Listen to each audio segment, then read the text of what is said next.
Bora seguir aqui com o Fala Espírito Santo. E olha só, no começo de janeiro, o Brasil se despediu aí do ex-jogador e treinador Zagallo, que morreu aos 94 anos. E 20 dias depois da morte do ídolo do futebol, gente, uma briga pela herança de Zagallo, isso veio a público, tá dando uma treta danada entre os irmãos, entre os filhos, na verdade, né? Zagallo deixa aí 5 filhos. E quando o testamento foi aberto, uma surpresa. Na hora de dividir os bens, o ídolo do futebol deixou claro o desejo de destinar mais da metade de todos os seus bens para o filho caçula, o Mário César. Ele receberá 62,5% da herança, enquanto os outros 3 filhos, o Paulo Jorge, a Maria Emília e a Maria Cristina, dividirão os 37,5% restantes em partes iguais. Zagallo fala no documento que teve uma profunda decepção com os outros filhos e que na reta final da vida, o único que se preocupou e cuidou dele foi o filho caçula. E olha aqui, o patrimônio do Zagallo, meu amigo, minha amiga, é avaliado aí em 15 milhões de reais.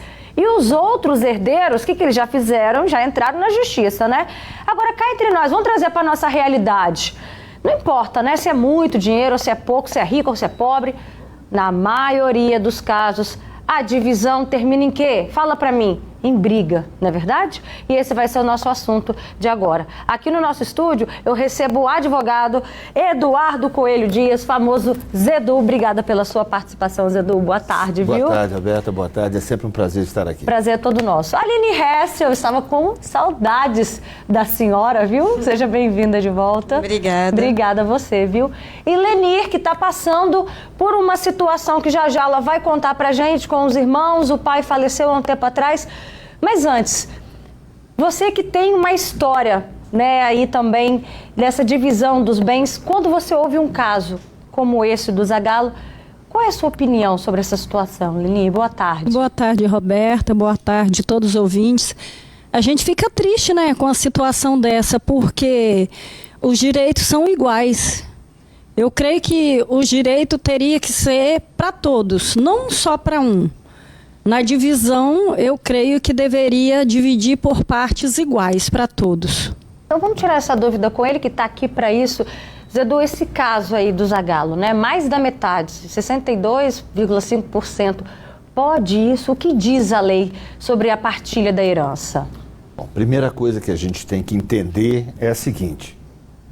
Enquanto a pessoa está viva, não se discute herança. É um direito dela e é um direito daquela pessoa que a gente chama no direito de autor da herança. É um direito do autor da herança dispor de até 50% do seu patrimônio da forma como ele bem entender. Aquele que tem os chamados herdeiros necessários, o que a lei vai dizer que são herdeiros necessários? É o ascendente, o descendente e o cônjuge. E quem tem ascendente, descendente, cônjuge, pode dispor de até 50% do seu patrimônio em testamento, pode fazer doação para outros herdeiros, pode fazer tudo. E o que vai ser dividido no que a gente chama de legítima é a outra metade do patrimônio. Então, quando a gente ouve falar assim, o filho ficou com 62,5% do patrimônio, vamos esclarecer que ele ficou com 50% do testamento e o fato dele ter sido nomeado em testamento não o impede, não o retira da concorrência sucessória em relação aos demais. Então ele vai ter uma herança testamentária e vai ter uma herança legítima. Somando as duas, porque cada um vai ficar com 12,5% naquela divisão, ele vai ficar com um montante maior. A lei permite, e eu vou te dizer mais, Roberta, nós aqui no Brasil estamos até atrasados, porque em grande parte dos países desenvolvidos do mundo, a pessoa pode dispor de até 100% do seu patrimônio em testamento. Aqui é que nós temos essa situação do direito ainda a proteger a descendência, proteger a família. Com o Código Civil de 2002 passou a proteger também o cônjuge, mas em outros países não tem isso não. Você tem que fazer o testamento e você pode dispor livremente. Aqui, tendo ascendente, descendente ou cônjuge, só pode dispor de 50% do patrimônio. E aí os filhos dele já estão até contestando isso, né? Qual é a chance de conseguirem, Zedu? Olha, a menos que tragam alguns elementos que a gente não conseguiu saber, porque a gente está ouvindo isso pela imprensa, o jornalista não é obrigado a saber de detalhes jurídicos, né? Então a gente nunca pode ter assim uma certeza absoluta do que está acontecendo. Mas a grosso modo, falando de forma genérica, se a lei autoriza a doação ou a instituição de cláusula testamentária de até metade do patrimônio, e se não ultrapassou essa metade, é perfeitamente válido esse ato e é perfeitamente normal. Aliás, deveria ser mais praticado. As pessoas tinham que ter um hábito maior de fazer o testamento. Mas sabe o que acontece, Roberto? Acontece muito do seguinte: todos os filhos, cada um deles, se julgam mais merecedores da herança por motivos diversos. O que não ficou perto do pai acha que é merecedor porque foi afastado, porque não ficou tanto tempo. O mais velho acha que é merecedor porque de alguma forma esteve ali. O mais novo se acha merecedor porque não usufruiu tanto dos valores do pai como o mais velho. Cada um se acha, por motivos diferentes, mais merecedor. E aí dá essa briga. O que a gente tinha que pensar na vida? Cada um fazer a própria vida, né? Cada um cuidar da constituição do próprio patrimônio e não ficar esperando o pai morrer. Chega a ser um absurdo a gente admitir que os nossos pais possam valer mais mortos do que vivos. Isso, para mim, é inadmissível, mas, infelizmente, a gente vê muito nos fóruns, nas brigas, e é lastimável. E é de arrepiar ouvir uma fala dessa, né? Aline, aí uma família que às vezes é unida, que se encontra, que celebra, né, as conquistas, de repente se vê tretada, e são brigas que perduram anos. Por quê? Independentemente se é rico ou se é pobre, por que falar de herança dá tanto conflito assim? Olha, Roberta, eu acredito que envolva aí muitos tabus, muitas crenças pessoais, muitas crenças familiares, que faz com que justamente as pessoas não queiram falar sobre esse assunto, e o ideal seria o que fosse conversado ainda em vida. Né? Então, muitas vezes as pessoas acham que se eu for falar da herança do meu pai, eu estou querendo que meu pai morra. Ou a mãe acha que se for falar sobre esse assunto é porque os filhos estão desejando a morte. Não. É necessário a gente se preparar para a velhice, é necessário a gente se preparar para a morte também. Então, seria muito interessante e evitaria muitos problemas se essas conversas fossem feitas ainda em vidas, ainda enquanto aquelas pessoas que vão deixar algum valor ou algum bem, isso fosse conversado, fosse deixado por escrito o desejo daquela pessoa, porque também não adianta apenas falar, né? Existe a lei, e a lei ela vai ser seguida da forma como ela tem que ser seguida, mas existe o desejo daquela pessoa. Então, a sugestão que eu dou, uma forma que a gente pode ter para minimizar, evitar, diminuir as chances desses conflitos, é as pessoas conversarem mais sobre isso. Pai, mãe, qual que é o seu desejo com relação à sua herança? O que você deseja fazer com o seu dinheiro? Ainda é um direito daquela pessoa, mas é importante se conversar sobre isso, né? Aonde você tem dinheiro, o que você deseja fazer, não só com a doação de órgãos, que muitas vezes a gente fala, né? Mas com o que quer que seja feito com aquele dinheiro, com aquelas posses. E esse é um direito, pelo menos 50% daquilo que a pessoa tem, é um direito dela de fazer o que ela quiser. Se ela quiser vender tudo e doar, assim como a gente vê muitas pessoas com muito dinheiro, né, doando, ela tem esse direito de, pelo menos aqui no Brasil, como o doutor falou, a 50%. Então, o diálogo e a conversa com todos ainda em vida e documentar os seus desejos, acredito ser a melhor forma de evitar essas tretas e esses conflitos. Olha só, Maricilda Borges está aqui com a gente, ó. Tô vendo aqui os comentários. Ela diz: conheça seus irmãos no inventário, essa é a certeza. Marquinho Brasil também participa aqui no nosso Facebook. Ele diz: tem filhos que depois que crescem, saem de casa, não dão a mínima para os pais. Depois, quando eles morrem, né, quando os pais morrem, aí os filhos vêm requerendo direito, né, que não tem. E essa é a opinião dele. Eliane também participa com a gente. Ela diz: correto, o falecido sabe o que passou, tem que ter essa condição, porque o pai vivo, ninguém ligou. Rogéria fala: estou super de acordo com a fala do advogado. Enfim, daqui a pouquinho eu vou voltar a ler os comentários, mas vamos ouvir agora a história da Leni, que também tem passado por uma situação delicada quando o assunto é herança, né, Leni? Pessoal, não é fácil mexer com isso, mas eu acho assim que a gente tem que quando não consegue resolver no diálogo, nós temos que levar para a justiça. Foi o que eu fiz. Quando eu vi que meus irmãos, eles começaram a brigar para não ter morte, essa separação, né? Inclusive minha mãe passando mal, o que eu fiz? Eu levei para a justiça, procurei a Defensoria Pública e procurei um advogado e falei com eles, bate um documento aí, como eles estão emprestados na casa, que eles não têm o direito. Então, e deixar a minha mãe tomar essa decisão. Ela pode tomar essa decisão e se ela não puder, eu como procuradora dela, eu posso tomar essa decisão de vender ou de fazer alguma coisa. Será que eu posso? Aí falei com a advogada bateu um documento e chamou os meninos lá, né, os da confusão, e bateu um documento como eles estão emprestados. Eles não estão morando, não é deles. Mas a confusão não para por aí. E é isso, né, Zedu? Todas as partes têm que estar de acordo para que algo possa ser feito com aquele bem que o pai deixou. Se um contestar, falar assim, não vai vender o imóvel, não pode, né? Essa é a lei aqui no Brasil. É mais ou menos isso. O que acontece? Nós temos duas formas de inventário, de se fazer o inventário aqui. O inventário que a gente chama de administrativo, ou inventário de cartório, e o inventário judicial. O inventário administrativo, ele pode ser feito quando as pessoas são maiores e capazes e quando há consenso. É muito mais rápido. Você, em determinados casos, Roberta, consegue liquidar um inventário desses com menos de um mês. Entendeu? Dependendo da situação, da agenda, do cartório e tudo. Agora, quando não há consenso, quando as partes não concordam com a forma de divisão, aí não tem jeito, tem que ir para o judiciário e a gente sabe que tudo é um pouco mais demorado. Agora, estava ouvindo a psicóloga falando sobre essas questões, vendo a questão de briga. Existe uma coisa que a gente chama no direito de planejamento sucessório, que é uma forma extremamente saudável da gente lidar com essas questões, de prevenir conflitos e de dar o direcionamento adequado para a herança, para o patrimônio que a gente constitui. Vamos pensar, por exemplo, naquela pessoa, e aqui, Roberta, tanto faz se é rico, se é remediado, se é pobre, não importa. Vamos imaginar aquele filho menor que ainda depende do aporte financeiro do pai para pagar uma escola, até mesmo para sobreviver, porque não tem condição de trabalho e tal. Você tem ferramentas no direito para reservar algum montante para aquela pessoa especificamente. Você tem forma de distribuir em vida. Você tem várias maneiras de lidar com a transmissão do patrimônio em função da morte. Isso custa dinheiro?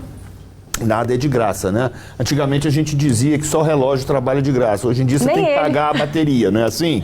Então, tudo tem custo. Você tem, na transmissão de bens, você tem um imposto de transmissão, você tem um custo, porque um bom planejamento sucessório, você vai precisar de contar com um bom profissional que não vai ficar, né, vai cobrar compatível com o benefício que vai oferecer. Então, assim, é recomendável que a pessoa pense. Antes da pandemia, Roberta, nós tínhamos um problema danado de falar sobre a morte, de falar isso que ela disse aqui agora. Parece que com a pandemia, com a gente percebendo que a morte existe, como dizia o Cazuza, né? Eu vi a cara da morte, ela estava viva. A partir daí, as pessoas estão começando a entender que esse tipo de coisa que está acontecendo com a família do Zagallo acontece com todas as famílias. O comportamento vem mudando, né? O ouvinte disse aí, conheça os seus irmãos no inventário, né? Conheça a sua namorada quando casar com ela, conheça a sua esposa quando separar e conheça seus irmãos quando o papai e a mamãe foram embora, né? E é uma pena, mas infelizmente é assim. Teve outro testamento polêmico também, lembra? Do rei Pelé. Antes de morrer, Pelé deixou 70% dos bens para os filhos e 30% para a mulher, a Márcia Ock. Mas o Pelé, gente, pode ter aí uma nova herdeira, viu? A empregada doméstica Maria do Socorro, 60 anos, acredita ser filha do Pelé. Luta para ser reconhecida pela família e dá a primeira entrevista mostrando o rosto. Porque é muito triste você não saber quem é seu pai. A Justiça acaba de receber um pedido para a exumação do corpo do rei do futebol. Eu não estou correndo atrás desse exame por causa de dinheiro. Para mim, tanto faz ser o Pelé ou outra pessoa que não e não tenha dinheiro. Um novo e polêmico capítulo na novela da herança bilionária do melhor jogador de todos os tempos. Edson Arantes do Nascimento, o Rei Pelé, morreu aos 82 anos em 29 de dezembro de 2022. Maria do Socorro falou sobre esse drama que vive desde que tinha 13 anos. A minha tia foi quem me falaram que ela encontrou com ele, Pelé, no Maranhão, São Luís. E aí eles tiveram um encontro num evento e aí aconteceu o que aconteceu. Ela conta que desde pequena se achava muito diferente dos outros 4 irmãos, todos brancos, e questionava a mãe. Inclusive eu cheguei a perguntar para ela se eu era filha dela mesmo. Ela falou que era, né? A família, muito pobre, vivia no Piauí. Ela trabalhava de doméstica. Comecei a trabalhar com 9 anos. Ainda adolescente, ela quis saber quem era o pai verdadeiro. Foi de 13 a 16 que eu resolvi saber quem era meu pai. Então a minha mãe me falou que era o Pelé. Pelé não teria ficado sabendo da gravidez. Ela nunca chegou a contar, então, ao Pelé que ela tinha engravidado. Foi uma... Não, ela não chegou a esse ponto, não contou para ele. Maria do Socorro diz que logo depois veio trabalhar como doméstica em São Paulo. A mãe faleceu em 1998, mas ela nunca tirou da cabeça a ideia de ter um pai. Para mim não importa que seja com dinheiro ou sem dinheiro. Você se acha parecida com Pelé? Acho um pouco. O nariz, porque o nariz da minha mãe é bem afilado. O cabelo, o jeito do rosto, comprido, né? Esses aspectos aí eu acho. Ela seria a 8ª descendente do rei. No primeiro casamento com Rosemary dos Reis, em 1966, Pelé teve Kelly, Edinho e Jennifer.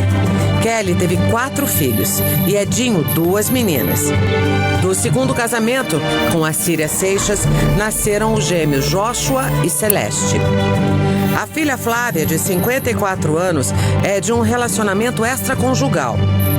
A filha mais velha, Sandra Regina, que Pelé não reconheceu, também era de um namoro dele nos anos 60. Sandra faleceu de câncer. Desde 2016, Pelé estava casado com Márcia Ock, com quem não teve filhos. A filha de Assíria, Gemima, foi aceita na família como filha sócio-afetiva do rei, portanto, também herdeira. Mas Maria do Socorro só tomou coragem em 2019 para entrar com um processo de reconhecimento de paternidade. Você sabia quem era o Pelé? Não, já tinha ouvido falar, mas muito pouco, né? Na época, meu interesse mesmo maior era só saber quem era meu pai para que eu pudesse tirar meus documentos. Só que eu não queria tirar como filha de mãe solteira. Pelé foi comunicado pela Justiça que pediu testes de DNA, mas isso não chegou a acontecer. Ele foi convocado para fazer o exame e eu vim de lá do Piauí, só que ele não pôde comparecer. Eu fiquei lá esperando e ele não compareceu. Ele deixou registrado no seu testamento que ela poderia ser filha dele, ia ficar aguardando o resultado do DNA. E já deixou separada a parte. Se ela for a filha, ela passa a ter o direito de fazer parte do inventário. Ele mesmo, já tendo consciência, já tendo deixado até no inventário, não providenciou o material genético para que na época fosse feito esse exame. Mas ele se ofereceu para que fosse feita a coleta na casa dele. Então vamos repercutir esse caso também do Pelé aqui no nosso bate-papo. Edu, e nessa situação que a gente viu aí, quando surgiu o filho depois, como é que fica? Roberta, o direito das sucessões é uma caixinha de surpresas, né? Bom, estava falando que você só pode dispor de 50% do seu patrimônio se você tem ascendentes, descendentes ou cônjuge. No caso tem descendentes, qualquer testamento vai ser aplicado exclusivamente com relação à parte distante. E com relação à parte legítima, você tem que reservar o patrimônio. Existem algumas ações judiciais, o reconhecimento da paternidade, a chamada ação de petição de herança, enfim, tem vários instrumentos jurídicos para lidar com isso. Mas sim, a partir do reconhecimento da paternidade, a partir do momento que ela ostenta a condição de parente, consequentemente de herdeiro, passa a ter aquele direito. E tem um detalhe, o reconhecimento da paternidade não tem prescrição, ou seja, eu posso interpor uma ação dessas muito tempo depois e que ela tem a validade. Agora, Aline, o que a gente vê é que a orientação é converse sobre esse assunto antes. Aí tá. Aí a gente também vê orientações de quando faz o testemunho, mesmo fazendo, mesmo deixando expressa a vontade, a gente vê esses conflitos acontecendo, né? Ou seja, conversando ou não conversando, que é o caso aí também do Zagalo, os conflitos acontecem sim, seja às vezes por um pano de prato, seja pela louça da mãe, que uma falou, mas eu sempre falei que eu ia querer a louça da mamãe, né? Como que pode, até esses pequenos, essas situações miúdas, como evitar isso? Olha, Roberta, eu acho que muitas vezes a gente espera que a vida seja sem conflitos. E eu acho que você acabou de dar um exemplo de uma situação que eu acho que é inevitável. Acho que são poucas as famílias, ou quando tudo está muito bem esclarecido entre todos, que não há um conflito. Porque aí a gente está falando de alguns elementos muito emocionais, onde há uma sensibilidade, onde as pessoas perderam uma pessoa querida, muitas vezes, né, e que não queria que aquilo tivesse acontecido. E projetam, às vezes, em objetos, em bens, em coisas, o afeto àquela pessoa que se foi, emoções com relação àquela pessoa que se foi, e acaba misturando as coisas, confundindo um pouco as coisas, e aí entrando em relações de irmãos, que a gente sabe que, inevitavelmente, conflitos já existem, se torna meio que uma bombinha relógio mesmo, que a tendência é conflituosa. Então, acho que, além de todas essas preparações documentadas, conversadas, é uma preparação emocional no sentido de que provavelmente teremos alguns conflitos. Estejam abertos para flexibilizar, estejam abertos para abrir mão de certas coisas, ressignificar certas coisas, né? E o conselho, certamente, que eu vou puxar a sardinha para o meu lado, é um aconselhamento, um acompanhamento psicológico, que isso pode ajudar a desatar certos nós aí que acabam atrasando e prorrogando um sofrimento desnecessário. Leni, na sua família chegou também a esse ponto? De uma louça, o talher, o pano de prato, as panelas. Começaram a brigar ao ponto de tomar, cada um tomou uma parte, um ficou com a casa, o outro tomou a outra, tomou a chave. E no ponto de que nem os outros irmãos não entram na casa. Então nós abrimos mão, deixamos assim. Deixa eles lá. E o que mais briga é aquele que sumiu 25 anos, desapareceu, só apareceu porque apareceu porque procuraram no programa aí, um programa que teve, então ele apareceu e tomou posse da casa. E não tem mais o que fazer, tomou posse, mas o documento está lá. Zedu, tem perguntas aqui, o Eldson quer saber, e quando a pessoa morrer em dívida, os filhos também têm que pagar a dívida do pai? Não. Na verdade, quem paga a dívida do autor da herança é a própria herança. Como é que funciona? E se o pai não deixou herança? Bom, aí os credores, então, vão ter um certo prejuízo. Porque o que acontece? A dívida morre junto?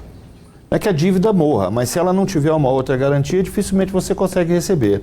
Porque como é que funciona o processo de inventário? Você apura o patrimônio daquela pessoa, os bens que aquela pessoa tem, abate a dívida, os tributos que incidem sobre a transmissão, e só esse restante, só essa sobra que você divide. Tá? Então, primeiro paga as dívidas. Não havendo dinheiro para pagar a dívida, é o que a gente chama de inventário negativo. A lei estabelece que as dívidas do falecido são suportadas pelas forças da herança, ou seja, pela própria herança. Olha só o comentário aqui da Fabrícia. Ela disse que a avó dela morreu há muitos anos. E quando estava internada ainda, implorou por uma visita de um dos filhos. Ele não foi, viu, gente? E quando a avó morreu, o que ele fez? Ele foi até a casa dela, anotou no papel tudo que tinha na casa dela, até um guarda-roupa velho. É a situação parecida aqui com o que a Leli também acabou de contar, Aline. A gente nunca se sabe, né, o que passa na cabeça do outro, no pensamento, no coração da outra pessoa. E o que a gente percebe é que, quando essa esfera ainda vai além dos filhos, vão para os netos, para os cônjuges, aí que vira uma confusão generalizada, né? Não espere bom senso. Eu acho que essa é uma excelente dica, uma excelente orientação, né? Então, infelizmente, a gente vê situações como essas, onde a questão do que é direito ou o que não é direito não cabe, infelizmente, a nós, quem vivenciou aquela família, né, a julgar. Isso a lei vai estar lá e a lei vai se fazer valer, né? Então, acho que nessas situações, muitas vezes é engolir seco, é ter que lidar, porque se ele é um filho legítimo, independente de ter ficado anos sem visitar, independente de ter recusado a visita daquela senhora, né, no leito de morte, ele vai ter o direito pela lei, por mais injusto que os outros filhos acham. Mas aí, reforço a ideia, se há essa preparação antes, em fazer um documento, em fazer algo que deixe claro o desejo daquela senhora, seria uma forma de fazer uma justiça, entre aspas, pelos outros filhos. Mas ainda assim, a gente vai ter que lidar com pessoas difíceis, com relações difíceis, com pessoas adoecidas, né, mentalmente falando, e aí realmente vai ser uma caixinha de surpresa e tenha estômago para encarar o que tiver que encarar. Agora é interessante quando a gente diz o seguinte, converse sobre esse assunto antes, mas só a conversa não basta de nada, né, Zedu? Não, tem que cumprir as formalidades que a lei exige. Então, o testamento, por exemplo, é cheio de formalidades. E a falta de uma daquelas formalidades pode invalidar um testamento. Então, por quê? Porque a manifestação de vontade... E outra coisa, a vontade, quando a gente fala de um testamento, de um planejamento sucessório, não é a vontade dos herdeiros, não, é a vontade do autor da herança, é daquele que construiu o patrimônio, porque foi ele que batalhou para chegar até aqui, ali, foi ele que batalhou. Então a vontade que vai prevalecer é a dele. Claro que o consenso entre os herdeiros, como a nossa querida psicóloga nos disse aqui, vai facilitar muito a transmissão, mas a vontade que tem que prevalecer é a do autor da herança. Seu pai deixou alguma vontade? É importante isso que ele falou. Ele não deixou, mas a minha mãe, ela tem alguns desejos, então eu achei importante essa fala dele. E os filhos estão cientes desse desejo da sua mãe? Não, porque ela só falou para mim. Porque para evitar mais briga, mais confusão, então deixa assim.